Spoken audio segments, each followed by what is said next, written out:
अभी हम लोग उपस्थित हैं एग्जाम टूर चैनल पर और आपसे बता दें बीएसएससी आयोग पर जो बीएसएससी सीजीएल अभ्यर्थी हैं यानी कि सचिवालय सहायक के जो एग्जाम दिए थे वह लगातार ये आरोप लगा रहे हैं कि रिजल्ट में गड़बड़ी हुई है। और उनका आरोप जब लगाया जा रहा है तो बीएसएससी आयोग के द्वारा ये तत्परता दिखाया जा रहा है और तुरंत एक नोटिस जारी किया गया और बताया गया कि नहीं, ऐसा नहीं है, पूरी पारदर्शिता तरीका से रिजल्ट को बनाया गया है और आप लोग के समक्ष दिया गया है। अच्छी बात है, लेकिन बीएसएससी आयोग यदि यह 5 काम कर दे तो जो भी अभ्यर्थी के मन में संशय है, जो भी अभ्यर्थी के मन में ये टेंशन चल रहा है कि हाँ मेरे साथ छलाव हुआ है, मेरे साथ गलती किया गया है, वह जरूर शांत हो जाएंगे। और शांत करने के लिए आपको नोटिस देने की जरूरत नहीं है, आप ये काम कर ना दे, अभी तुरंत अभ्यर्थी शांत हो जाएंगे और तुरंत अभ्यर्थी के मन में ये प्रश्न जो उठ रहा है कि नहीं आयोग मेरे साथ गलती किया है, उससे वह टेंशन मुक्त हो जाएंगे। सबसे पहले आप कम से कम आंसर की तो जारी किए रहते, अब बोलिएगा कि आंसर की कैसे जारी करें जब विद्यार्थी के पास प्रश्न पत्र नहीं है। कोई बात नहीं है, आप अपने साइट पर प्रश्न पत्र को डाल दीजिए और आंसर की डाल दीजिए, अभ्यर्थी मिला के संतुष्ट हो जाएंगे। एक बार भी आरोप लगाने आपके पास नहीं जाएंगे कि नहीं आयोग गलत किया है मेरे साथ या आयोग मेरे साथ ऐसा किया है, कभी नहीं।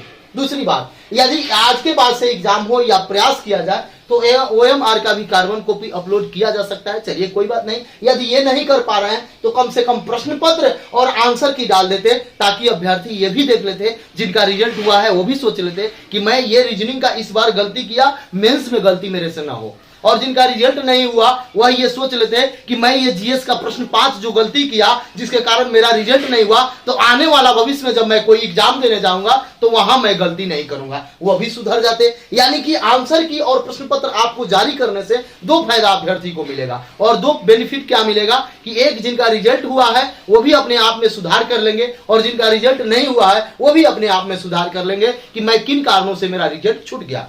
आप भी जानते हैं जो भी इस टाइप से एग्जाम देते हो, बीएसएससी की तैयारी करते हो या ग्रुप डी की तैयारी करते हो या रेलवे की तैयारी करते हैं, उनके पास व्यवस्था सही नहीं होता है, वो बहुत गरीब बच्चे होते हैं, उनके पास सब कुछ सही नहीं होता है। तो उनके गार्जियन भी पूछते हैं कि तुम कहां गलती किया, तुम्हारी कहां कमजोरी रह गई जिसके कारण तुम्हारा रिजल्ट नहीं हुआ बेटा, वह क्या बताए। ठीक है, रिजल्ट नहीं हुआ, गार्जियन को बता दिए, समझ गए, कोई बात नहीं, लेकिन कहां गलती की है ये पूछने पर वो शांत हो जाते हैं और उन पर आरोप लगता है। उन बच्चे पर सभी लोग आरोप लगाते हैं कि नहीं तुम पढ़ाई नहीं सही से किया। तो ये काम आयोग को करना चाहिए। आयोग कोई अपना प्रॉपर्टी नहीं है, आयोग अभ्यर्थी के लिए बनाया गया है और हमेशा ये आयोग को भी सोचना चाहिए कि जिस तरीका से अभ्यर्थी संतुष्ट हो जाए, जिस तरीका से अभ्यर्थी को लगे कि हाँ हमको संतुष्टि है, आयोग को उसी तरीका से करना चाहिए। बीपीएससी आयोग में देख लिया जाए, हम ज्यादा दूर नहीं जाएंगे, कहीं अलग राज्य का हम एग्जाम्पल नहीं देंगे, आप जस्ट बीपीएससी में देख लिया जाए, जैसे अतुल प्रसाद जी ट्वीट करते हैं, अभ्यर्थी उस पर रीट्वीट करते हैं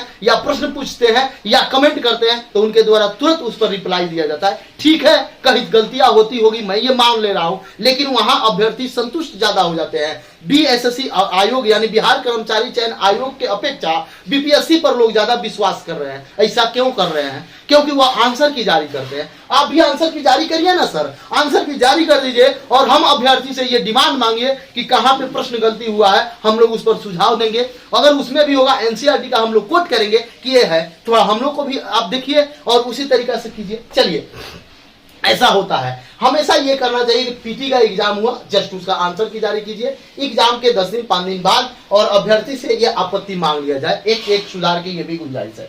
तीसरा काम, OMR का कार्बन कॉपी यदि अभ्यर्थी को दे दिया जाए तो कभी भी अभ्यर्थी किसी भी सूरत में आयोग पर लांछन लगा ही नहीं चल सकते।